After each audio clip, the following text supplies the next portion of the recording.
It felt like waking from a long, bad dream, only to find myself at the beginning of the nightmare all over again. I was standing at the factory entrance, the familiar noise of the evening shift change washing over me. Workers streamed past, their faces tired but relieved, eager to get home. The street was crowded and loud. I pinched my arm hard. The sharp sting of pain was a welcome confirmation. This was real. My best friend from middle school, Mark, came up beside me and clapped me on the shoulder. "Leo, let's go. The cafeteria is going to be a madhouse if we don't hurry." I grabbed his arm, my voice tight. "Mark, wait.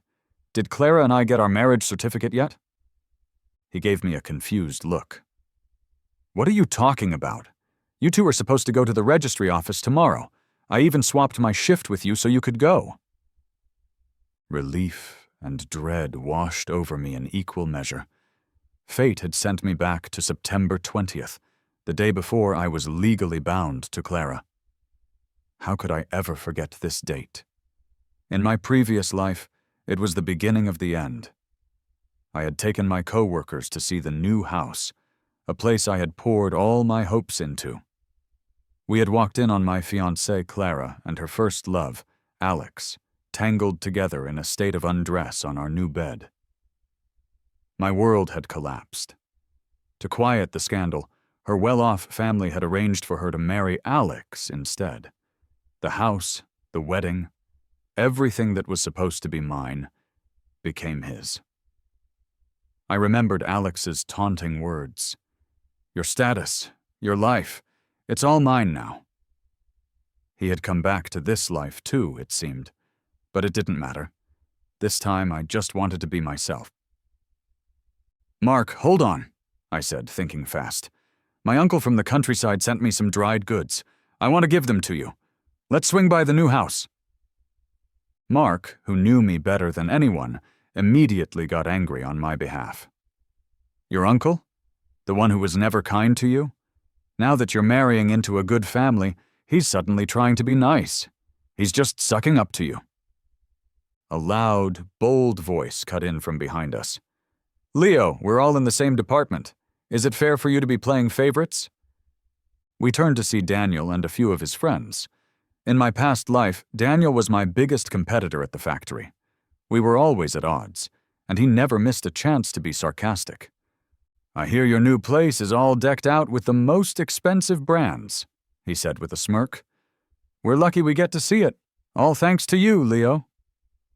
I smiled faintly. "Let's all go together." "You'll definitely be amazed," I thought to myself. We arrived at the house around lunchtime. As I reached for the door, my hand trembling, I could already hear noises from inside. Mark heard them too, and shot me a shocked look.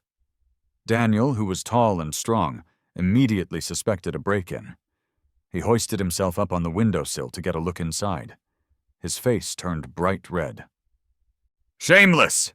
he yelled. There was a crash of a chair from inside. I didn't wait another second. I threw the door open. The scene was exactly as I remembered, a vivid tableau of betrayal.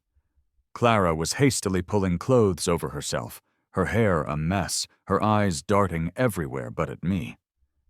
Alex fumbled with his shirt, which was missing several buttons, his pale skin covered in incriminating marks. The room was small, and there was nowhere for them to hide. It was a scene etched into my memory. Even though I had prepared myself for this, seeing it again made my breath catch in my throat. I leaned against the doorframe, speechless. Clara rushed toward me. "Leo, it's not what you think!" Alex just stood there, shrieking incoherently. My friend Mark, in a fit of rage, grabbed the hot water kettle from the stove, opened the lid, and flung its contents toward them. "You shameless bastards!" The room erupted in shouts and screams. While some of the other co-workers ran off, shocked by the scene, Daniel stood his ground, furious. "Call the cops," he yelled. "Leo's place has burglars, a pair of them." Word spread like wildfire. Soon, our supervisor and the deputy factory director arrived, catching them in the act. Mark was still insisting the police should arrest them. Aren't they thieves? Stealing an affair, isn't that a form of stealing too? The deputy director scolded him. Mind your own business. But then, unexpectedly, Daniel pointed a finger at Clara. Director, you can't just let this go. This is Leo's place. They were supposed to get their marriage certificate tomorrow. Everyone's eyes turned to me, standing there pale and silent, and then to Clara, whose face was a mask of anger. Her fists were clenched at her sides. I shook my head. The words I needed to say stuck in my throat. No certificate, I finally managed to get out. No wedding, and I'm done with this house. I turned to walk away, but Clara rushed to stop me, grabbing my arm. She whispered, her tone a bizarre mix of apology and command. Leo, don't be so petty. The marriage doesn't matter right now. You have to help me clean this up, or Alex's life will be ruined. I stared at her, my eyes wide with disbelief. She didn't even offer a fake apology for what she had done to me. Her only concern was for her lover. But wasn't this exactly why I had brought everyone here? I took a deep breath, feigning a look of hurt and confusion. You want me to cover this up for you? What happened? Did he force you? Is he blackmailing you now, making you sacrifice yourself? This time I wouldn't be the coward I was in my last life. I wouldn't help her bury her secrets. Let's see who she would choose, herself or her first love. Clara stared at me, dumbfounded. The others exchanged uneasy glances. The deputy director gave Clara a pointed look. Clara, think carefully. If there's more to this story, the factory can help you. Alex, wrapped in a sheet, pleaded, Clara, save me, while shooting me a look of pure hatred.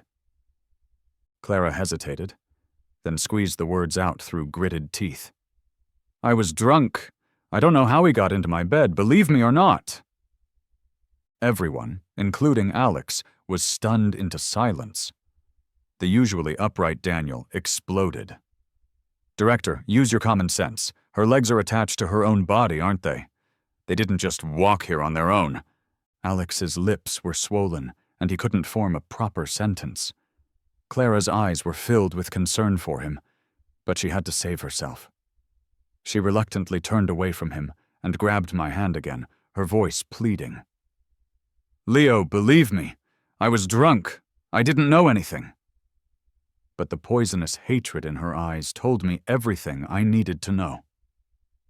I covered my eyes, my voice cracking with feigned emotion. Clara, have some decency.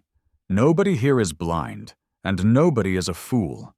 No matter how much he pressured you, if you didn't want it, could he have gotten into this new room and slept in our new bed?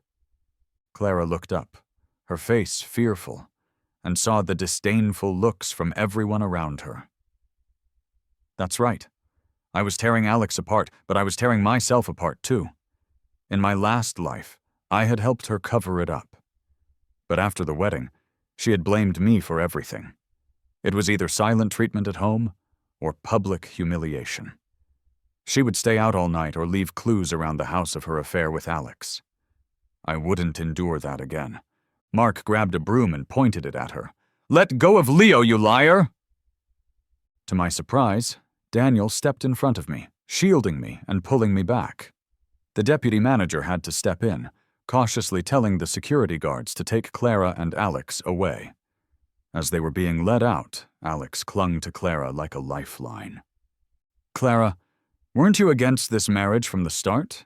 Your father just wanted to marry you off to Leo to repay an old debt to his friend, right? Why should you be a tool for your parents? We love each other. Why should we let people call us cheaters? I'm not mad that you want to protect yourself, but I can't stand seeing you fooled by Leo. He married you with an agenda. If he really cared about you, why would he bring all these people here to corner us? Everyone exchanged glances again, their expressions a mixture of confusion and suspicion. Clara hugged Alex, then turned to me, her eyes blazing with a new, misplaced anger. I felt a wave of dizziness from the sheer audacity of it all. Aren't you ashamed of yourself? I stammered.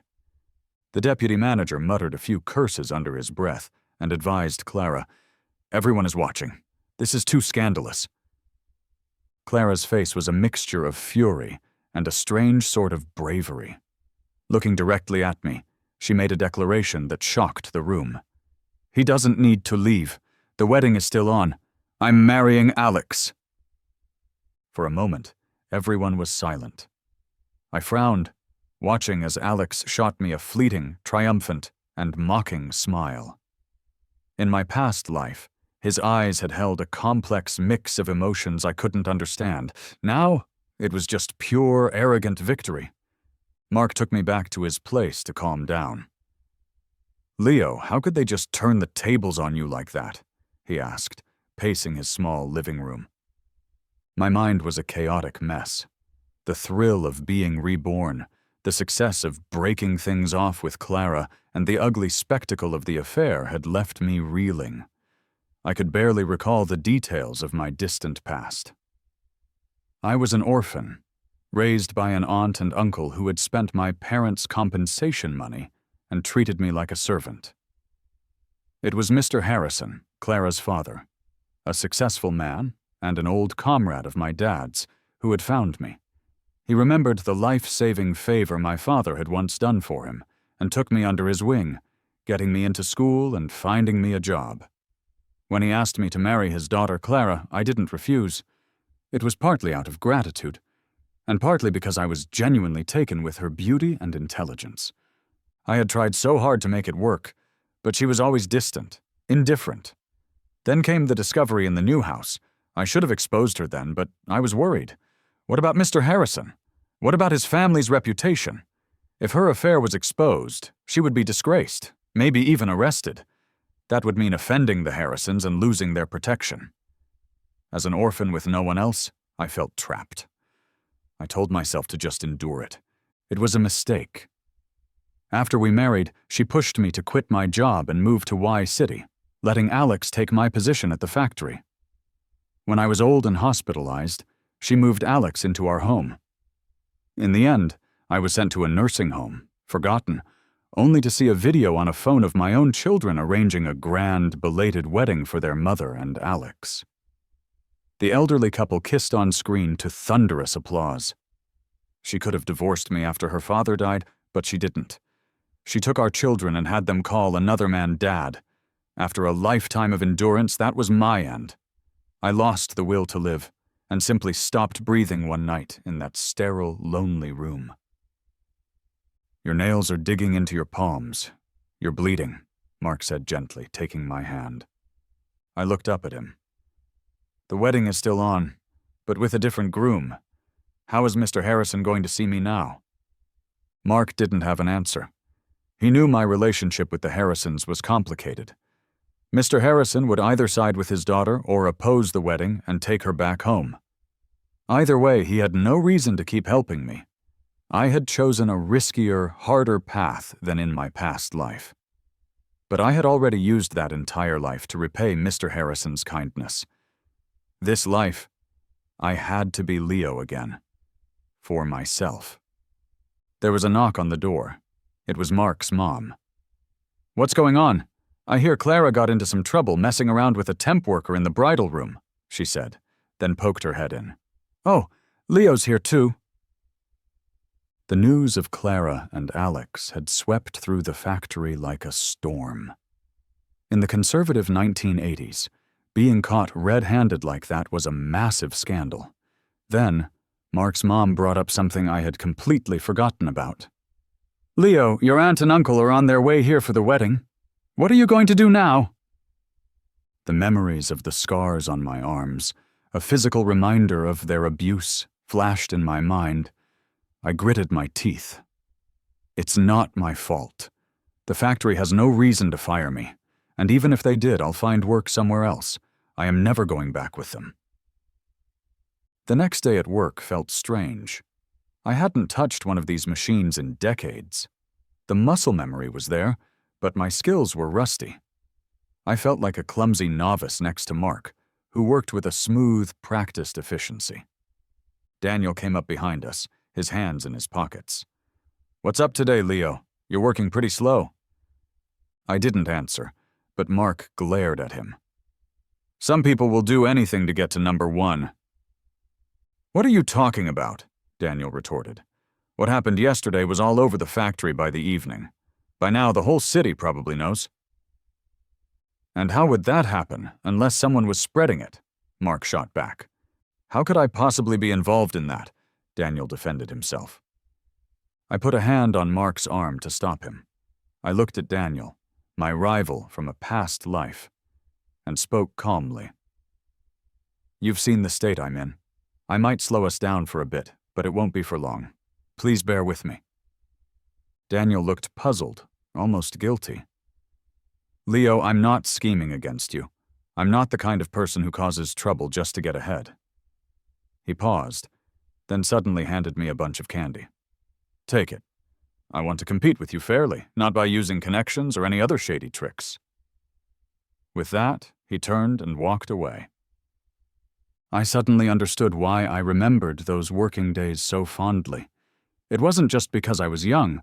It was a time when my value was recognized, when the respect I earned came from the skill of my own 2 hands.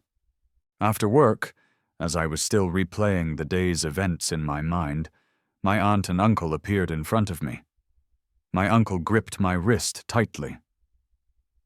"Leo, you're coming with us right now to beg Clara not to cancel the wedding." Before I could react, my aunt's sharp nails dug into the back of my hand, and the world seemed to spin as her palm connected with my cheek. "You worthless boy!" she shrieked, insulting me, even insulting my dead parents. A deep fury erupted inside me. "Shut up! You have no right to mention my parents. If either of them were still alive, would you dare treat me like this?" My uncle, who had been silent, finally spoke. "Leo, you shouldn't be so ungrateful. We raised you. We have the right to make decisions for you." A crowd was starting to gather. I rolled up my sleeves and pant legs, showing them the old, faded scars from their beatings. "Is this your proof of looking out for me?" "Don't show that," my uncle hissed, trying to pull my sleeves down. "Even if you're upset, you don't air our dirty laundry in public."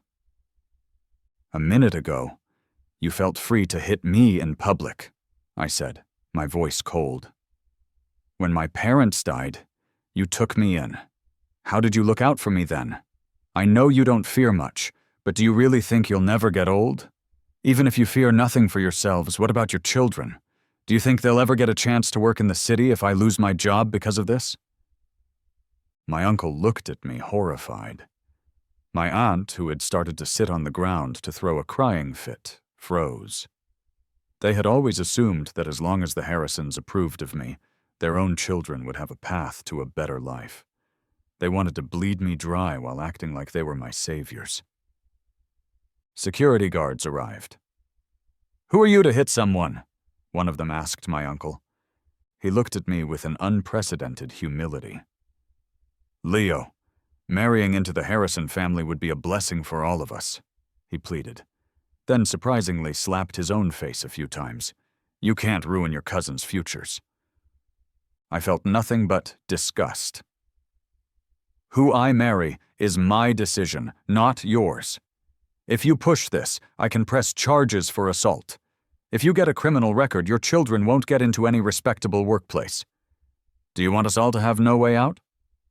They were reluctantly escorted away by security. As the crowd dispersed, I rubbed my swollen cheek, letting out a long sigh of relief. And there, leaning against a tree with a mocking sneer on her face, was Clara. "Nice show," she said. "I thought for sure they were going to drag you to my door to beg me not to leave you." I clenched my jaw.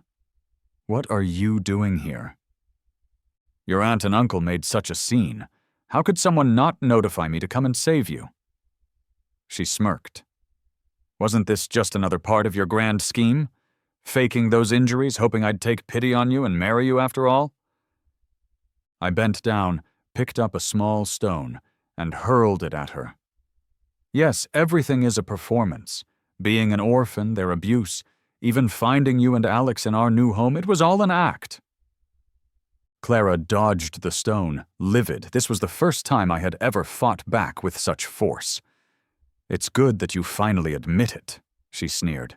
"My parents will only attend my wedding to Alex. Stop dreaming, Leo." A bitter laugh escaped me. "Other than being Mr. Harrison's daughter, what makes you think anyone values you at all?" She gave a nervous, arrogant laugh. "I was born into a prestigious family. I have their support, and I earned it. But you, Leo, you're just an orphan who got to study and work because of my dad's kindness. Everything you have, isn't it all because he was generous? Marrying me would have been the jackpot for you. Can you really just walk away from that? Stop acting like the victim." Her words felt like another slap across the face. The crowd, which had started to disperse, was now gathering again, drawn by our confrontation. "If you really want to make it up to me," Clara said, her voice dripping with venom, "why don't you kneel and beg me right here?" A familiar voice cut in. "Clara, that's going too far." It was Daniel. She shrugged. "Leo owes my family more than he can ever repay. What's wrong with asking for one small thing?" I looked at her, standing there so proud and cruel, and all I could feel was a profound sense of foolishness for ever thinking she was someone I could build a life with. Under the weight of everyone's stares, I felt like I was walking through a storm, the pain of my past life crashing over me. I remembered the cold beeps of the heart monitor as I died alone, listening to the wedding march playing from a phone showing her and Alex kissing. I had already repaid the Harrisons' kindness and Clara's betrayal with my life. She was waiting for me to break. Instead, I walked up to her and slapped her hard across the face. The crowd gasped. Clara tried to retaliate, but Mark was there in an instant, swatting at her with a broom, while Daniel kicked her from behind, sending her stumbling. "Clara," I said, my voice shaking with all the grievances I had held inside for a lifetime. "I don't deny your father's kindness. I will never forget what he did for me, but I also won't forget the humiliation you've shoveled on me today. Not marrying you is the best decision I've ever made, and not making a fuss over your broken engagement is the highest respect I can show your family. Don't think marrying Alex solves everything. What you did requires official reports. Taking action could drag you both into very serious trouble." She looked shocked. "Are you trying to get revenge? Have you forgotten who my father is?" "You broke the engagement. You got with someone else, and you still have the nerve to slander me? You think because I'm an orphan I'll just silently endure anything for the sake of gratitude? I've faced enough criticism because of you. Do I have to thank you for it with endless groveling?" People in the crowd started to speak up for me. "It's obvious who's really suffering here. Just because he has no parents doesn't mean he should be at your mercy." Mark hugged me tightly. Daniel cursed at her. "Who do you think your dad is, raising such a rotten daughter?" Seeing the tide turn against her, Clara tried one last jab. "You're so cunning, Leo. I never noticed this side of you before, stirring up a crowd like this." Just then, the deputy director appeared and yelled, "Clara, get over here. Stop causing trouble." She was hustled away, her clothes crumpled, her pride in tatters. Later, when she entered the new house, she found Alex humming happily, admiring the new men's suits that had been tailored for me, now spread across the bed. My things all laid out for him. "Those were tailored for Leo by my mother," Clara said, her voice sharp. Alex just shrugged, pulling on a tight shirt. "I know today was tough on you. Was Leo acting all pitiful again?" Recalling my words, Clara felt a surge of irritation. "Yes, he actually scolded me. He even threatened to report my behavior." She mused. "He's just a lonely guy. He's obviously still hung up on me. How could he survive without me? He's just planning his revenge." From her words, Alex sensed a threat. The quiet Leo he remembered was suddenly bold, filing complaints and standing up for himself. Could it be a coincidence? Or had he also been given a second chance? No, Alex thought. I have to keep her from thinking too much. I came back months ago. I have her heart and mind completely. Even if you got a do-over, Leo, I'll still take everything from you. That evening, I had dinner at Mark's place, and Daniel tagged along. You did great today, Leo, Mark said. Turns out flipping the table isn't as hard as you think. The two mountains that had weighed me down for so long, my relatives and Clara, suddenly didn't seem so insurmountable. Daniel set his chopsticks down. The factory has a spot to study in Y City every 3 years. The top performers get picked. I've been #1 for the last 3 years. But somehow I have a feeling it's your turn now. You think the factory will rig it for me because I was supposed to marry Clara? I asked. He sighed. A lot of people think that.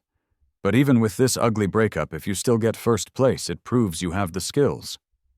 Sorry, I shouldn't assume the worst. I just hate losing. You haven't lost anything, I assured him. You helped me today without holding a grudge. That says a lot about your character. For that alone, I'd give you all the awards. Jason looked genuinely touched. Who wants your charity? Let's compete fair and square. Maybe it was time to live differently. This time I would get to Y City on my own merit. A few days later, my desk at work was trashed, my tools wrecked. It didn't take a genius to figure out who did it. Alex's petty revenge only strengthened my resolve. I filed a formal complaint against both him and Clara, and surprisingly, other workers who had witnessed their behavior did the same. Clara was demoted, and Alex was fired. He didn't seem to care, openly moving into the new house with Clara as they processed their marriage paperwork. Then, I was called into the factory director's office. He handed me a transfer letter to Y City. This was Mr. Harrison's idea, he explained. Whether he was trying to make amends or just protect his daughter by getting me away from her, I couldn't accept it.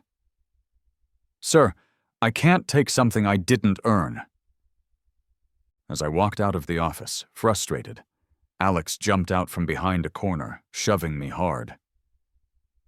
You got a redo too, didn't you, you bastard? He hissed, his face contorted with rage, so different from the fake niceness of our past life. You're quite the actor. In our last life, you pretended to be so unlucky that Clara remembered you fondly, even after you died. If you hadn't gotten a do-over, you never would have had the guts to confront her. He sneered. Keep acting. This life, you won't steal her back. I came back months before you. Both lives, you're just a pathetic loser. So that was it. He had been reborn too. He knew everything. Suddenly, he pulled out a thin blade, slashed it across his own hand, and charged at me, screaming, Help! Leo attacked me! Clara ran over, and Alex immediately played the victim. He tried to cut my face! I just raised an eyebrow. Do you two even have a face worth slashing? Clara looked from his superficial wound to my calm expression, then back again. Alex, was this a misunderstanding? Leo wouldn't do something like that. Alex looked shocked. I added, By the way, I was the one who wrote the complaint about both of you. Clara laughed, a bitter, hollow sound. So you're done acting nice and are out for revenge now. It was then that Daniel, who had been watching from a distance, stepped out. Who attacks someone with a tiny blade? And what kind of victim chases their attacker? This play is so old school. He then pointed at Alex's wrist. And that watch. That was a gift from our department to Leo for his engagement. You have no shame wearing it around. The crowd that had gathered murmured in agreement. Just then, the deputy manager arrived with security. They were there to evict Clara and Alex from the new house. The factory had approved it for me, an outstanding staff member, and my fiancée. Now that the groom had changed and Clara was being transferred, the house was being reclaimed. Calvin was furious. What about me? I have no job and no shelter. That's not the factory's problem, the deputy said flatly. After they left, Clara started packing. Why did you go after Leo? She asked Alex, her voice tired. It was him! He set me up! If you hadn't gone after him, could he have set you up? Even his rival, Daniel, is speaking up for him. Haven't you noticed our reputation is ruined? Her trust in him was clearly wavering. By the way, she added coldly, the decision to take back the house, that was my mother's. With nowhere else to go, Alex had to crawl back to his stepfather's home. The next day I was called to a hotel in the city. Mr. and Mrs. Harrison were waiting for me. Today would have been my wedding day with Clara. Leo, Mr. Harrison said with a deep sigh, we know everything. You've done nothing wrong. You are a good boy, someone who repays kindness. You returned the transfer letter. You left all the wedding preparations behind. But have you thought about yourself? Sir, I said respectfully, you have already changed my life. You have done more than enough for me. I can't take anything more from you. I was letting go of their favors, but I was also letting go of the humiliation, the failed marriage, and the rot that came with it. I didn't want to live in that nightmare anymore. As I closed the door behind me, I heard Mrs. Harrison's anxious voice. How could you just let him go? What about Clara? Are you really going to let her marry that scoundrel? I finally understood. They didn't want a happy son-in-law for their daughter. They wanted a stable one, someone who could ground her, keep her on the right path, and prevent the family name from becoming a laughingstock. I didn't owe them that. Not anymore. Clara and Alex's wedding day was a disaster. Her parents didn't show up. Alex sat in the empty chapel, bitter that I wasn't there to witness his supposed triumph. As autumn turned to winter, I poured myself into my work. In the annual evaluation, Daniel and I tied for first, but for the coveted spot in Y City, I beat him by a narrow margin. He shook my hand, genuinely happy for me. Just get out of here and spare me the headache of competing with you, he said with a grin. The night before I left, my department buddies threw me a farewell party. The next morning, they all stood at the gate to see me off. As we were saying our goodbyes, Clara and Alex showed up, fresh from getting their marriage license. Look at this crowd, Clara said, stopping her bike. Are you trying to crash our wedding, Leo? Everyone just laughed at her. Calvin tried to offer us wedding candy, but no one took any. She never really saw me for who I was, always assuming I revolved around her. Just then, my bus arrived. As the guys handed me my luggage, Clara's face fell. Leo, where are you going? I didn't answer, just turned to board the bus. She dropped her bike and ran to me, grabbing my wrist. You're an orphan. Where can you go without my family's help? I got married, but I didn't force you out. Her shamelessness was breathtaking. When we were engaged, you messed around with Alex. Now that you're married to him, why do you care where I go? I kicked her hand away and got on the bus. Behind me, I heard her desperate shout, Leo, explain it to me. Wasn't all of this, the acting, the reporting, wasn't it all because you liked me? Before she could finish, I heard the sharp crack of a slap. Calvin's furious voice followed. Wake up, Clara. It's me you married today. Are you trying to humiliate me? As the bus pulled away, I could hear her crying. She was apologizing, but not to the man I was now. She was apologizing to the ghost of the man I used to be, and I couldn't accept it for him. Their love, born of betrayal and jealousy, was now their own problem to solve. Watching the scenery fly by, I felt an overwhelming sense of freedom. A new life, full of unknown challenges and surprises, was waiting for me. In the 3 years I spent in Y City, Clara sent countless letters. I returned every single one, marked no such person. Eventually, the letters stopped. A friend of hers found me one day after an award ceremony. I've realized she doesn't deserve you, he said, and then he told me why she had stopped writing. Alex was seriously ill with a rare, complex condition. Faced with his illness, Clara wanted a divorce. In his despair, Alex tried to harm himself and accidentally injured her. Feeling trapped, she had sent the friend to ask if I would come back and rescue her from the mess she was in. Her father, Mr. Harrison, was also sick, and she thought I was the only one he valued enough to listen to. But Alex, unwilling to give up, had followed her. He stormed into the Harrison home and threw his medical reports at her father's feet. The shock was too much for Mr. Harrison's already fragile health. He was bedridden for months and then passed away. When I got the news, I had just been accepted for an overseas study program. I went to the cemetery to pay my respects. I saw Clara there, looking disheveled and lost. Her eyes lit up when she saw me. "Leo, I know I wronged you." I cut her off. "You wronged a lot of people," I said, looking at the fresh grave. "Especially the man lying here." She froze, the accusation of being an unfilial daughter hitting her hard. With Mr. Harrison gone, the family business he had built crumbled. The once prominent Harrison name faded into obscurity. Out of a strange sense of closure, I went to the mental hospital where Alex had been committed. Clara was there too. She had been visiting him, trying to talk to him. "Leo went to America," she was telling him. "He got the overseas opportunity my dad valued so much. What went wrong for us?"